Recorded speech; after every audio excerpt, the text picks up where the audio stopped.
वक्त का किस्सा है। सहरपुर गांव में अकबर नाम का बादशाह अपनी बेटी और रियाया के साथ रहता था। बादशाह के दरबार में एक ऐसा दरख्त था जिसमें रोज सोने का आम लगा करता था, जिसे देखकर बादशाह बहुत खुश होता था। एक दिन अचानक बादशाह की बेटी गायब हो जाती है। बादशाह बहुत परेशान होता है और वजीर को बुलवाता है। वजीर, मेरी बेटी अचानक कहाँ गायब हो गई? मुझे कुछ समझ नहीं आ रही। मैं अपनी बेटी से बहुत प्यार करता हूँ। मुझे हर हाल में मेरी बेटी ढूंढ कर ला कर दो। बादशाह सलामत, मैंने शहजादी साहिबा को बहुत ढूंढा पर उनका कुछ पता नहीं चल रहा था, जाने कहाँ चली गई है। वजीर, तुम एक काम करो, कल पूरे गांव में ऐलान करवा दो, जो भी मेरी बेटी को ढूंढ कर लाएगा मैं उसे सोने में तोल दूंगा। जो हुक्म बादशाह सलामत, मैं कल पूरे गाँव में ऐलान करवाता हूँ। फिर अगला दिन होता है और वजीर जाने लगता है तो उसकी नजर दरख्त पर पड़ती है। वहाँ सोने का आम नहीं लगा होता। वजीर परेशान बादशाह के पास आता है। क्या हुआ वजीर, तुम इतना परेशान क्यों लग रहे हो? तुम तो गांव में ऐलान करवाने जा रहे थे।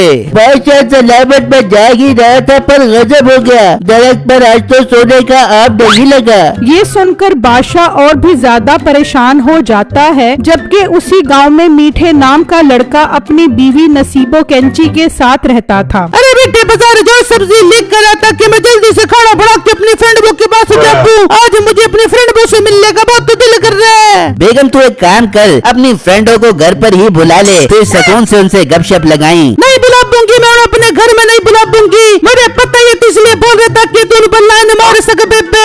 और मोटी नाक वाली हो तो अपने शोहर पर ऐसा इल्जाम मत लगा। तेरा शोहर बहुत गैरतमंद और मासूम शरीफ इंसान है। जितना तू शरीफ है मुझे सब पता है। अब से दबा तेरा बड़ा जाके सब्जी लेकर आ।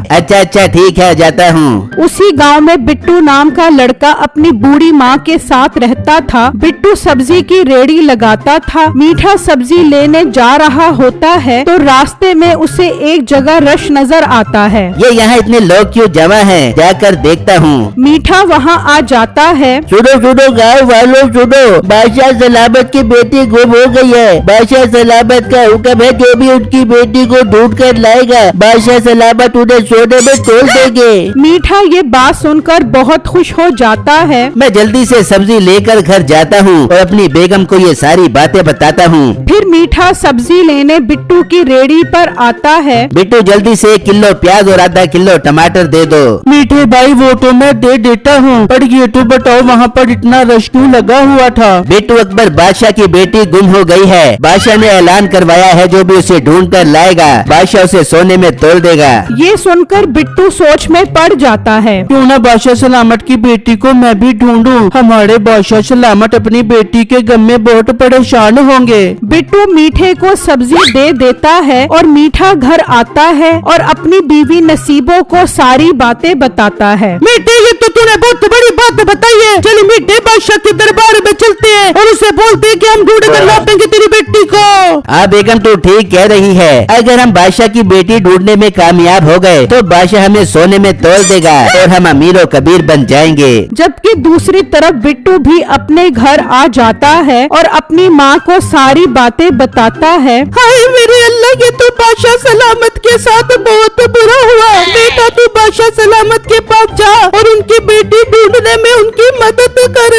बिट्टू घर से निकलता है। दूसरी तरफ मीठा और नसीबो बादशाह के पास पहुँच जाते हैं। बादशाह सलामत, आपने गांव में जो ऐलान करवाया था हमने वो सुना है। हम ढूंढ कर लाएंगे आपकी बेटी को। लड़के, मैं अपनी बेटी से बहुत प्यार करता हूँ। अगर तुम लोग मेरी बेटी को ढूंढ कर लाने में कामयाब हो गए तो मैं तुम्हें सोने और जेवरात से माला माल कर दूंगा। बादशाह उनसे बातें कर रहा होता है, तब भी बिट्टू आ जाता है। बादशाह सलामत, मुझे पता चला है कि शहजादी साहिबा गुम हो गई हैं। मुझे उनके गुम होने का बहुत दुख है। मैं उन्हें ढूंढने की पूरी कोशिश करूंगा। पर बादशाह सलामत अपनी बेटी के साथ साथ महल में लगे दरख्त की वजह से भी बहुत परेशान है। न जाने कौन उस दरख्त से सोने का आम चोरी करके ले जाता है। हाँ मेरा वजीर ठीक कह रहा है। तुम लोग एक काम करो, मीठे और नसीबो, तुम दोनों मेरे दरख्त पर नजर रखो और पता लगाओ वो चोर है कौन जो मेरे दरख्त से सोने का आम चोरी चोरी करके ले जाता है। और बिट्टू तुम महल से घोड़ा लेकर जाओ और मेरी बेटी को जंगल में जाकर तलाश करो। जो हुक्म बादशाह सलामत, हम ऐसा ही करेंगे। फिर रात हो जाती है। मीठा और नसीबो दरख्त पर नजर रखकर बैठ जाते हैं, जबकि बिट्टू घोड़े पर सवार होकर जंगल की तरफ निकल जाता है। बिट्टू जंगल में शहजादी को बहुत ढूंढता है। इस तरह सुबह हो जाती है। मीठा और नसीबो भेड़िए की खाल लेकर बादशाह के पास आते हैं। बादशाह सलामत, हमने सोने की आम चोरी करने वाले चोर को पकड़ लिया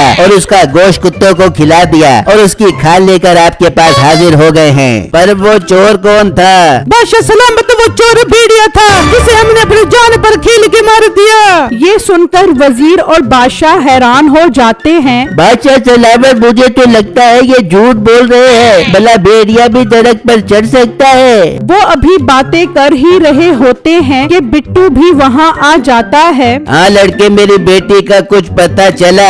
बादशाह सलामत, मैंने शहजादी साहिबा को बहुत ढूंढा मगर उनका कुछ पता नहीं चला। बादशाह सलामत, ये लड़का एक नंबर का नालायक है। हम जाएंगे और कल आपकी शहजादी को ढूंढ कर लाएंगे। फिर अगला दिन होता है। बादशाह देखता है आज दरख्त पर सोने का आम गायब होता है। बादशाह समझ जाता है ये लोग झूठे हैं और बादशाह दरख्त पर नजर रखने का बिट्टू को बोलता है और मीठा और नसीबों को जंगल जाने का कहता है। ठीक है बादशाह सलामत, हम जाएंगे जंगल, पर हमें महल का शाही घोड़ा सवारी के लिए दे दें। नहीं तुम लोग पैदल जाओ और सुकून से मेरी बेटी को ढूंढो। अगर तुम लोग ढूंढने में कामयाब हो गए तो मैं तुम्हें सोने जेवरात के साथ साथ शाही घोड़ा भी इनाम में दूंगा। ये सुनकर मीठा और नसीबो खुशी खुशी महल से निकलते हैं और जब रात होती है तो बिट्टू दरख्त पर नजर रखकर बैठ जाता है तो देखता है कि एक खूबसूरत सा परिंदा आता है। परिंदा सोने का आम ले जाता है। ओए परिंदे रुक,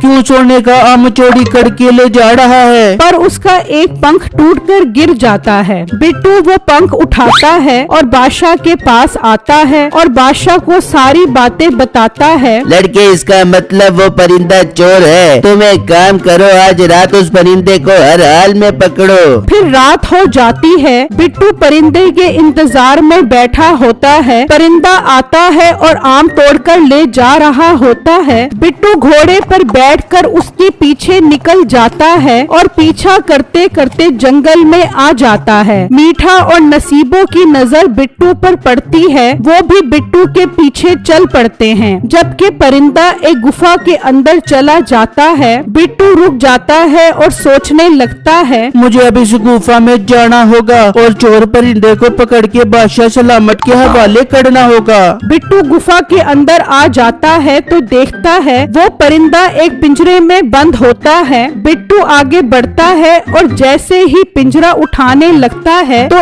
एक चुड़ैल वहाँ पर आ जाती है। लड़के तू कौन है और तेरी हिम्मत कैसे हुई मेरे परिंदे को हाथ लगाने की? वो चुड़ैल बाजी, ये परिंदा चोर है। ये बादशाह सलामत के महल से सोने का आम चोरी करके लेकर आता है।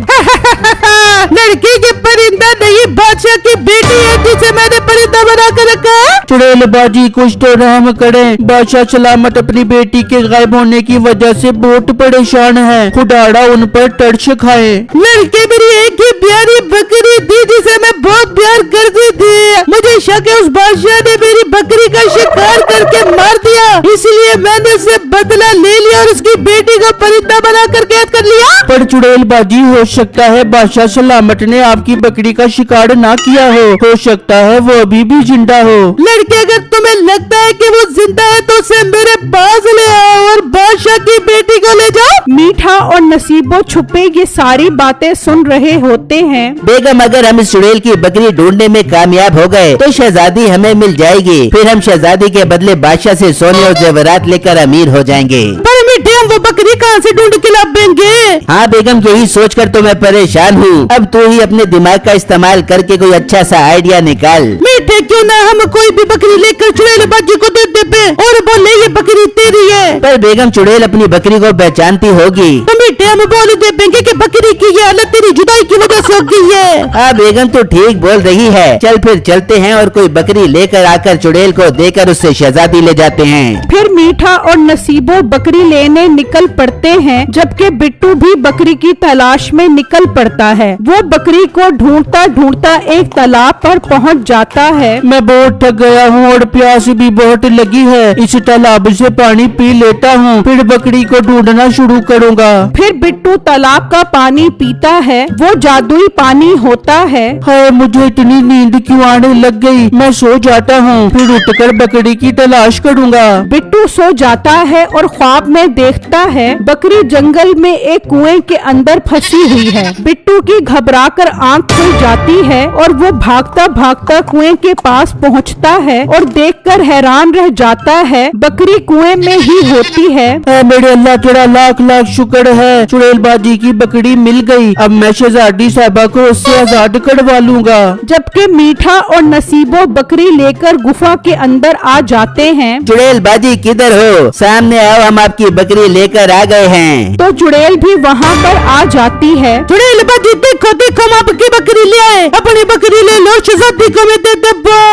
और झूठे लोगों, ये मेरी बकरी नहीं, इसका रंग तो कोई और था। नहीं नहीं चुड़ैलबाजी, ये आप ही की बकरी है। असल में इसका रंग आपकी जुदाई की वजह से उड़ गया है। तभी बिट्टू बकरी लेकर आ जाता है। चुड़ैल, ये लो अपनी बकरी। मैंने कहा था ना, बादशाह सलामत ने इसे नहीं शिकार किया। हाँ लड़के, तुम ठीक कह रहे थे। मुझसे बहुत बड़ी गलती हो गई। मैं भी शहजादी को उसकी असली हालत में लेकर आती हूँ। फिर चुड़ैल मंत्र पढ़ती है और वो परिंदा शहजादी बन जाता है। मैं कहाँ हूँ और मुझे यहाँ कौन लेकर आया है? लड़की, तुम परेशान मत हो। मैंने तुम्हें कैद किया था, पर इस लड़के बिट्टू की वजह से तुम आज अपनी इसी हालत में आई हो। बिट्टू, आपका बहुत बहुत शुक्रिया। अब मुझे मेरे अब्बा हुजूर के पास ले चलो, मुझे उनकी बहुत याद आ रही है। फिर बिट्टू शहजादी को लेकर वहाँ से चला जाता है और दरबार में आ जाता है। बादशाह अपनी बेटी को देखकर बहुत खुश होता है। फिर बिट्टू बादशाह को सारा वाकया बताता है। बिट्टू, तुम्हारा बहुत बहुत शुक्रिया जो तुमने अपनी जान पर खेलकर ऐसा किया। तुम बहुत ईमानदार हो। जी अब्बा हुजूर, बिट्टू बहुत बहादुर और ईमानदार है। बादशाह इतना खुश होता है कि शहजादी की बिट्टू से शादी करवा देता है। जबकि चुड़ैल को इतना गुस्सा आता है कि वो मीठे और नसीबों को जादू से बकरी बना देती है।